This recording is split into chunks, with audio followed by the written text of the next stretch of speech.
Tot seguit, un altre tarragoní, Jordi Fortuny.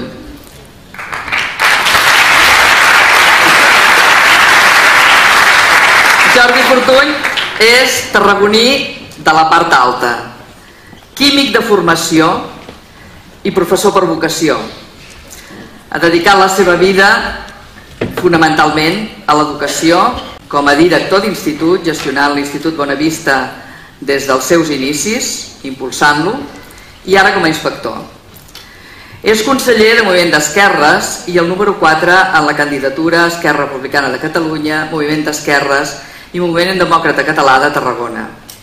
Jordi, el teu compromís polític ve de lluny i tu estàs molt convençut que hi ha una manera de fer política, com moltes vegades dius tu, en majúscules. Avui sentim parlar, tots aquests dies, de participació, de transparència, de govern obert. La majoria de partits se n'omplen la boca. Però quines són les nostres propostes concretament en aquests temes, Jordi?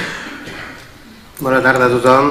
Bé, seguint el fil del Vicenç, és a dir, hem d'apoderar les persones, és a dir, si alguna cosa tenim en comú, la coalició que aquí estem representant, és l'interès i posar en el centre de la vida pública a la persona, i el centre de la vida política.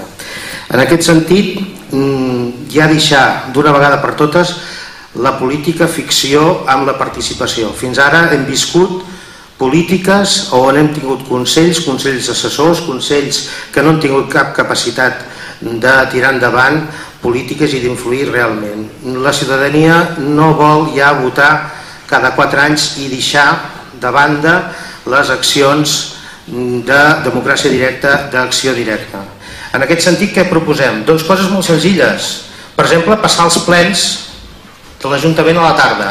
Per què? Doncs perquè s'hi pugui arribar, perquè s'hi pugui participar.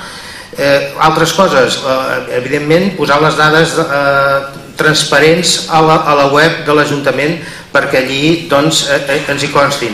El Consell de Ciutat, on estiguin representades de debò totes les entitats culturals i totes les entitats de la xarxa tarragonina social. I, en definitiva, transformar el que és, o d'alguna forma completar el que entenem per democràcia representativa amb una democràcia participativa on el centre hi siguin les persones, on aquesta nova governança, aquest nou paradigma de governar sigui realment el que regeixi, el que ens presideixi tots. I no diré res més perquè m'han donat un minut. Vicenç.